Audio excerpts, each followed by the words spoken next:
Bismillahirrahmanirrahim. Assalamualaikum warahmatullahi wabarakatuh. Alhamdulillahirabbil alamin. Wa bihi nasta'in wa ala umuri dunya waddin. Wassalatu wassalamu ala asyrofil mursalin sayyidina Muhammadin amma ba'du. Thayyib ayyuhal ikhwan, fi hadhil fursati saminah. Ana bismi irfan maulana Yahya uridu an ubayyin lakum. Ana ismi irfan maulana Yahya wafdan min firqatil ula uridu an ubayyin lakum an kauni ilmul ma'ani wa mawdu'aha wa ghairihima wa qabla ma utawil syarhi hadihi ridu an ughayir kalami ila lughati Indonesia. Baik saudara sekalian, di sini kita akan menjelaskan materi tentang ilmu ma'ani.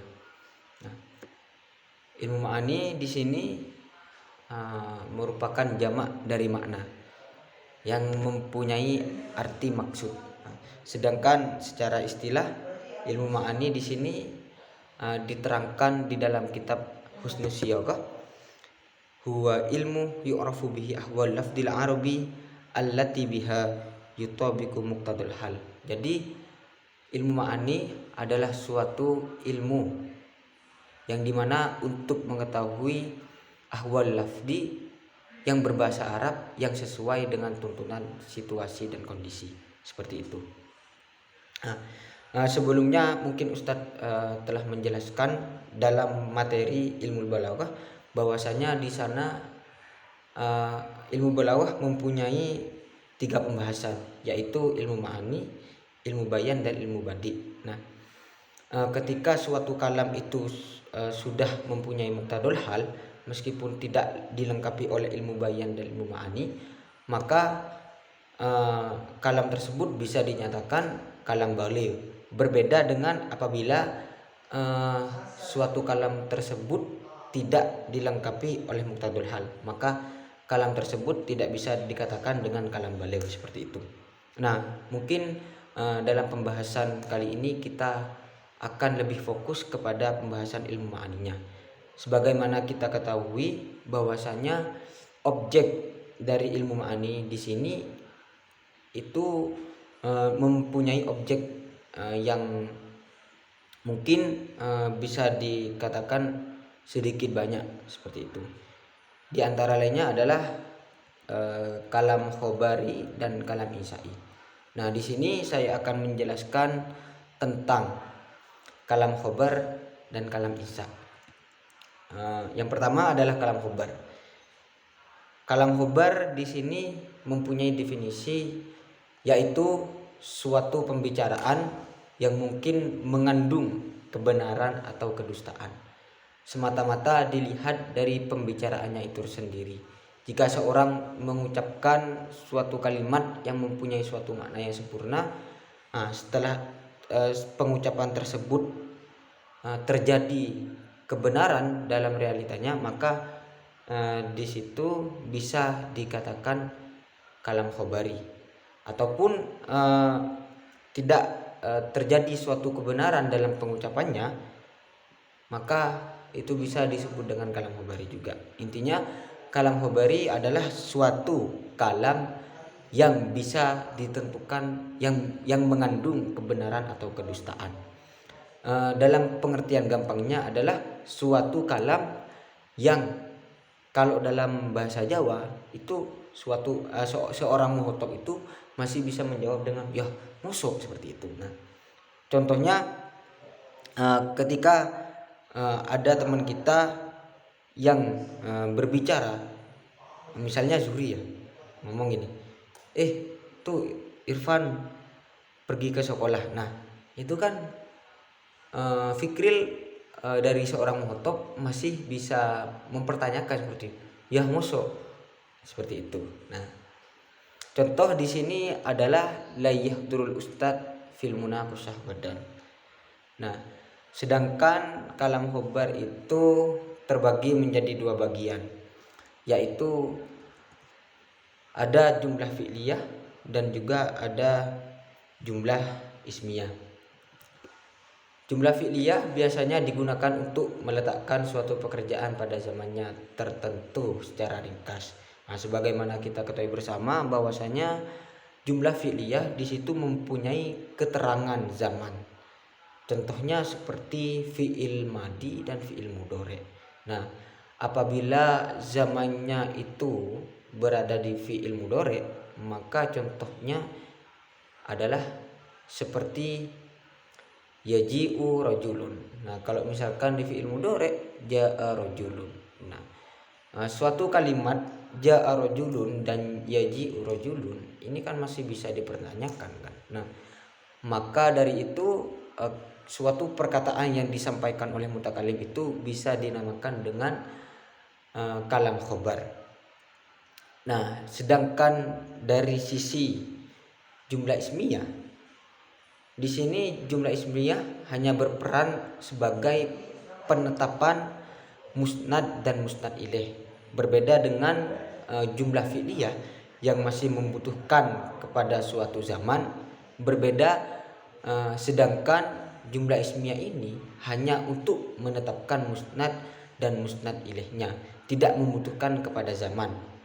Contohnya rojulun qaimun. Nah, di kalimat rojulun qaimun ini tidak diterangkan suatu zaman, seperti itu. Jadi pada pembahasan kalam khobar jumlah ismiyah ini tidak membutuhkan kepada zaman, intinya seperti itu. Nah, sedangkan tujuan kalam khobar di sini juga ada dua macam ya, dua tujuan, yaitu faidatul khobar dan lazim al faidah. Nah, apa itu faidatul khobar? Faidatul khobar merupakan suatu kalam khobari yang diucapkan kepada orang yang memang belum tahu sama sekali dari isi perkataan tersebut. Nah, sedangkan lazim al-faidah adalah suatu kalam khobari yang diucapkan kepada orang yang sudah mengetahui isi dari perkataan tersebut. Contohnya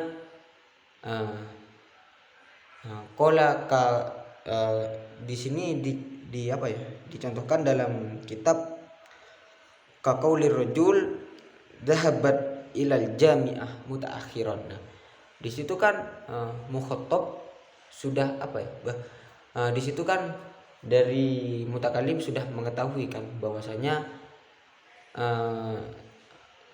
dhahabta ilal jami'ah mutaakhiran, bahwasanya dari kamu datang ke kampus dalam keadaan telat, seperti itu.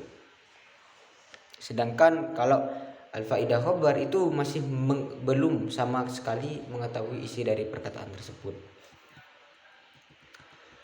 Jenis-jenis kalam khobar itu terbagi menjadi dua, yaitu ada khobar ibtida dan juga ada khobar ingkar, dan juga ada kalam khobar yang dimana di situ diperuntukkan untuk mukhatab yang masih ragu-ragu. Di mutarad di dalam kitab Husnul Siyaghah itu diterangkan mutarad diduddahni. Nah, kita memulai dari pembahasan yang kholidahni. Kholidahni di sini dalam artian seorang mukhatab itu masih belum mengetahui apa-apa, atau bisa dikatakan khobar ibtida. Jadi khobar ibtida di sini kita menyampaikan seorang mutakalim menyampaikan seorang mukhatab dalam keadaan seorang mukhatab itu masih belum mengetahui apa-apa. Contohnya as-safinatu sa'iratun fawqal ma'. Nah, seperti itu. Sedangkan yang mutaraddidud nih di sini posisi dari seorang mukhatab itu ragu-ragu akan informasi dari seorang mutakalim. Nah, apabila ada keraguan dari seorang mukhatab, maka di sini kita harus menambahkan taukid dari penyampaian kalimat dari seorang mutakalim tersebut. Contohnya di sini adalah innas safinatah sa'iratun fawqal ma'. Nah, inna di sini posisinya adalah sebagai taukid. Nah, kenapa kok dikasih inna? Karena kita menyampaikan suatu informasi kepada mukhatab, yang mana mukhatab itu memiliki keraguan. Entah keraguan itu datang dari aspek manapun, bisa saja keraguan itu bisa saja datang karena mukhatab memiliki informasi yang sama, informasi yang berbeda dari kita, ataupun dari kitanya yang menyampaikan suatu informasi yang menyebabkan seorang mukhatab itu keraguan seperti itu. Sedangkan dalam level 3 di sini ada yang namanya khobar ingkar. Khobar ingkar di sini adalah merupakan suatu kalam yang mana dari seorang mukhatab itu menolak, dalam artian menolak informasi dari seorang mutakallim, dari penginformasi seperti itu. Nah, menolaknya seorang mukhatab ini bisa disebabkan oleh karena dari seorang mukhatab ini mendapatkan informasi yang berbeda dan alasan yang berbeda seperti itu. Bisa juga seorang mukhatab ini menolak karena tidak percaya dengan informasi yang kita sampaikan seperti itu. Nah, dalam keadaan yang seperti ini, maka dalam penyampaian suatu informasi wajib diberikan atau disuguhi taukid, entah itu terdiri dari satu taukid maupun dua taukid atau lebih. Contohnya di sini adalah wallahi innas safinata sa'iratu fawqal ma'. Nah, wallahi di sini ada harful jalalah, juga di sini posisinya sebagai taukid, dan juga inna. Inna di sini posisinya juga sebagai taukid. Nah, mungkin itu penjelasan tentang kalam khobari. Nah, sekarang kita beranjak kepada materi berikutnya, yaitu kalam insai. Nah, sebelumnya kami dari kelompok 1 memohon maaf karena ini mungkin penyampaian materinya begitu singkat, karena kita juga mempunyai pembatasan waktu seperti itu. Oke, lanjut kepada kalam insya. Kalam insya di sini merupakan suatu kalam yang tidak bisa ditentukan kebenarannya atau kedustaannya. Berbeda dengan kalam khobari yang tadi sudah dijelaskan oleh pemateri, bahwasanya kalam khobari kan mengandung suatu kebenaran dan kedustaan. Nah, berbeda dengan kalam insya. Suatu kalam insya di sini tidak bisa ditentukan suatu kebenarannya atau kedustaannya. Nah, jika seorang mutakallim menyampaikan kalam insya, mukhatab tidak bisa menilai ucapannya itu bisa dikatakan benar atau bohong. Yang bisa dilakukan oleh seorang mukhatab yaitu hanyalah menyimak seperti itu, atau menuruti suatu kalam dari seorang mutakallim. Nah, contoh di sini adalah isma. Nah, apabila seseorang mengatakan isma, maka mukhatab di situ hanya bisa menuruti apa yang diucapkan oleh seorang mutakallim. Nah, contohnya ketika misalnya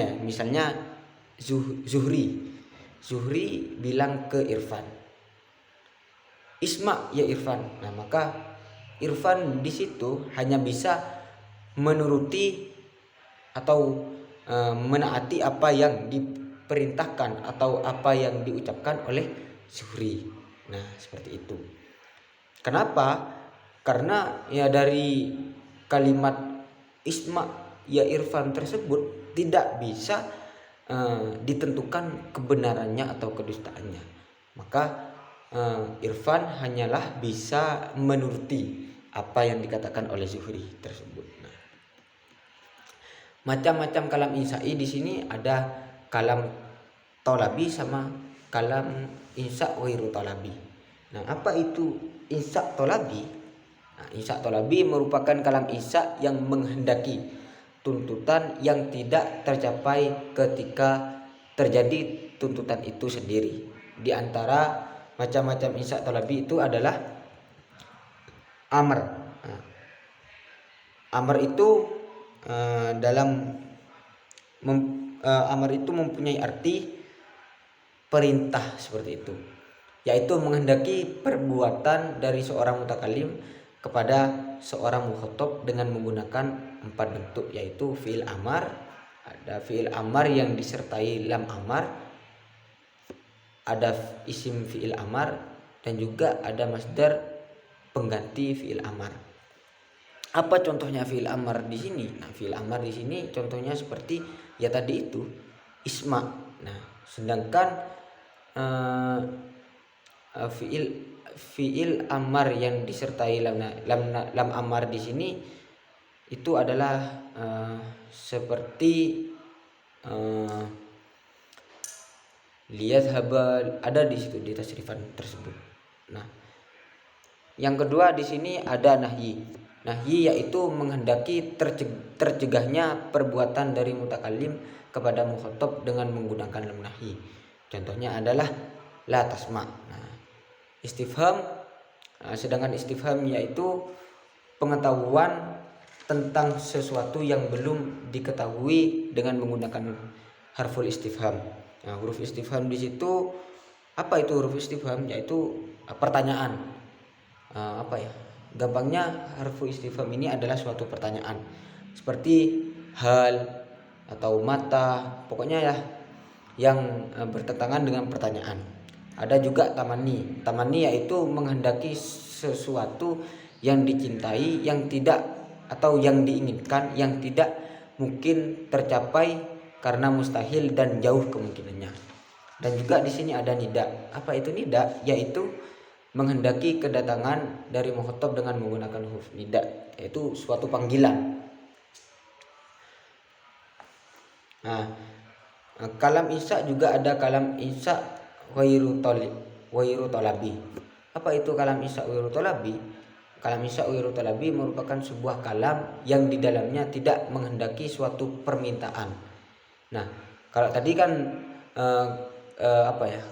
Insya talabi kan yang menghendaki, tuntutan yang tidak tercapai. Nah, kalau sedangkan insya ghairu talabi ini tidak menghendaki suatu permintaan, bahkan tidak menerima suatu permintaan di situ.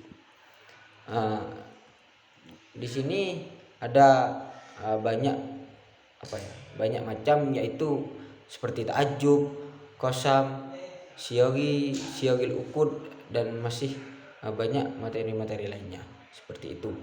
Nah, mungkin cukup sampai di sini pembahasan dari kami tentang kalam khobari dan kalam insya.